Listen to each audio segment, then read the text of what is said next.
know in '99 that our government helped stage a coup to put Pervez Musharraf into power. And once he got to power, he was given the final components for nuclear weapons and delivery systems in some type of weird chess game with the Indians and the Chinese to escalate that whole area. George Bush, when he first got in, and Clinton did this too, blocked the FBI and others from stopping England and the Dutch from transferring the weapon systems they needed to complete those programs, AQCon laboratories. And from what I look at, and from the spin I see on CNN, the establishment told him, because they were attempting to bring Musharraf out, to go ahead and do this. And then from afar they say, yeah, we wish he'd do a better job. But that's basically a British operative that they're trying to keep in place. And as for the opposition, I've tried to research it. It's so complex, you really don't know. We just know that Pakistan is a hotbed, and it's been controlled by the British for over 100 years. Iran, at that time, we really lost a key ally. And Zbigniew Brzezinski said to Carter that we've got to relax the nuclear proliferation controls with regard to Pakistan because they're going to be a key ally for us. And it snowballed into that from the Pentagon actually assisting Pakistan in acquiring the machinery and that sort of thing to construct nuclear weapons. And it sounds like that's going to be a very meaningful book and hopefully will help awaken a few people. Well, that's amazing. I didn't know those admissions had been made, but I had read that going back to the 80s, the U.S. and England had helped build them their nuclear weapons program. Again, as a set piece there in the region. But they can just as easily claim there's an Islamic regime and go in there and use that as an excuse to move right up to China's doorstep. I mean, the entire foreign policy of these people is creating crises. It's order out of chaos. And they create the crisis, and then they offer the solution. But I was not aware that that was even on NPR. Wow. Yeah, I mean, they build up these enemies, and then they tell us we've got to give up all our freedoms and knock them down. Somebody had a question over here? Go ahead, sir. Yeah, oil's hovering around $100 a barrel. A few weeks ago, you said you predicted it's going to hit $200 a barrel. What do you think what's going to bring about those higher prices? Well, the Bilderberg Group has been saying we could go up to 200. I've been saying if they attack Iran, we'll go up to 200. I mean, specifically, refresh my memory. What was I saying? I just remember you saying that you thought it was going to go up to $200 a barrel, and I don't remember the details, and that's why I'm asking. Well, for current dollar devaluation, for actual buying power, it should be like $140 a barrel. But Ron Paul and others have said that if they attack Iran, it'll go up to 200. And we know the Bilderberg Group talked about $100 a barrel a year ago, and now it's almost there. But I was interviewing Dr. Paul Craig Roberts, who's a well-respected economist, just last week, and he was saying there's a problem. There's so many trillions of dollars that as economies try to absorb all those dollars, and even if those are dumped into their currencies, it will drive their currencies up to such incredible value that it'll destroy their economies. And so it's like a perfect storm of different factors that are conspiring. We're in some interesting times. Just wait for fireworks. In 1993, Texas signed the deals with the feds to get their highway funds to put in the national ID card or federal standardization. And they gave them like 4 things they could do. Digital photo for face scan, thumbprint, barcode, or strip card, the magnetic strip. And all the states had to do was adopt one of those. Well, Texas adopted 3 of them. Some states have adopted 4. That was already internationalized in standardization before that. So we're already under a global standardization of ID cards. And so the states start balking because they don't want to restrict illegal aliens, but that selectively won't be done. Because it's key to bring in those third world populations to drive down wages further. So we're already under a real ID card. I mean, they're already talking about having to have a passport to go to national parks or a passport to go fishing in the Gulf of Mexico. So we're already under, that's a good question, under a national ID card. So generally, when you hear them talk about something, like they announced today that they are putting cameras in all over schools nationwide to watch the kids back to the police department, that was in a lot of schools 10 years ago.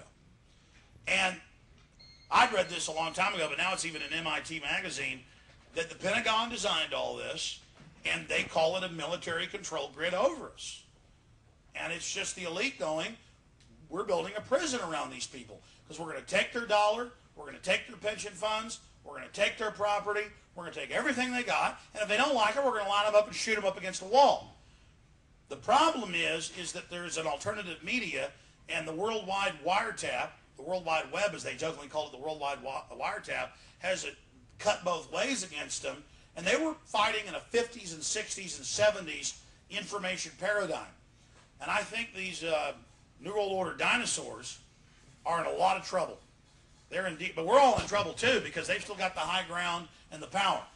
And so I don't know what's going to happen in all of this. Is there anything that the New World Order does that's good or makes any sense? Absolutely. Like what? The New World Order does a lot of things that are good, but rat poison is 98% good nutrition. So everything they do is about monopolies. They don't want you to have free will. They don't want you to have liberty. And the ultimate heading off of the past, the ultimate domination of society is to just wipe people out. It's like they took a page out of the Old Testament where the Israelites would come in and just wipe out whole tribes of people. And the elite have just simply said, we are going to build a world police state. We're going to use soft kill weapons while we test, killing people quietly, misdiagnosing, writing the medical guidelines. But then once we've got really big control, we're just going to kill people en masse. And so each attack gets worse, the noose gets tighter each time, and then we ask for more control to keep us safe, and they, those that are carrying it out, tighten the noose each time. He brings up carbon monoxide. There are lots of greenhouse gases. Methane, carbon monoxide, there are so many. And you'll die if you breathe methane, not only methane, you'll die if you breathe carbon monoxide. People commit suicide in their garage. But the global tax they're pushing is on carbon dioxide. And they say that it's this evil gas that they've got to tax. And then my only point is that they're just going to push carbon dioxide emissions into China, India, Mexico, and other places like that. So all I'm saying is, it's common sense to want to take care of your environment. It's common sense to want to take care of your yard, a forest, all that stuff. They know that common sense in you. So they come in and they tell you, okay, we've got a fix to this, and it has nothing to do with the problem. Well, you've got these big global oil companies, defense contractors, central banks. They're all interlocking corporate directorships. They've all got the same agenda, incredible opulence, and they've got an agenda to stabilize their earnings and to stabilize their growth and consolidation and power. And so they have a program of destroying middle classes, destroying free markets. The oil companies came in the mid-90s and bought up 200-plus oil refineries to shut them down, to artificially bottleneck gasoline production. They're sophisticated. And that's why they're in power, because they're slick. And the individual just wants to go work a 9-to-5 job and live their life. And that's fine and dandy, but we're going to have to spend some time getting informed about these major issues if we're going to have any liberty or freedom left. Go ahead, sir. Yeah, in relation to Building 7, I heard there was like a $80 million payout there from the insurance companies, or $100 million, whatever it was, to Silver Speed.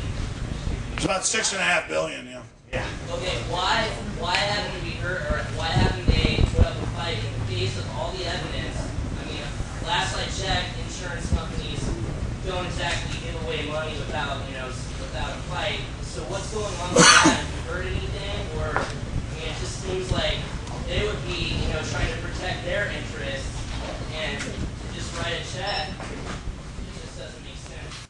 No, that's a wonderful question, and I've gotten that a lot. Why didn't the airlines speak up, United and American, if the government supposedly remote controlled or hijacked those planes? And the answer is, the insurance companies are literally owned by the very central banks I was just talking about. And if they lose money on one end, they're going to get the money back on another. Remember, they said the airlines are all going bankrupt because of 9/11. They've got $100 million and $500 million and $1 billion shortfalls. So the big three, United American and Continental, they're going to be given $25 billion in 1 year. That $25 billion was bigger than all of their profits together for the next couple of years. I looked it up. Why they need $25 billion? That was a payoff to shut up. That was a payoff to go along. I mean, these are insurance companies that deal with governments and deal with other corporations.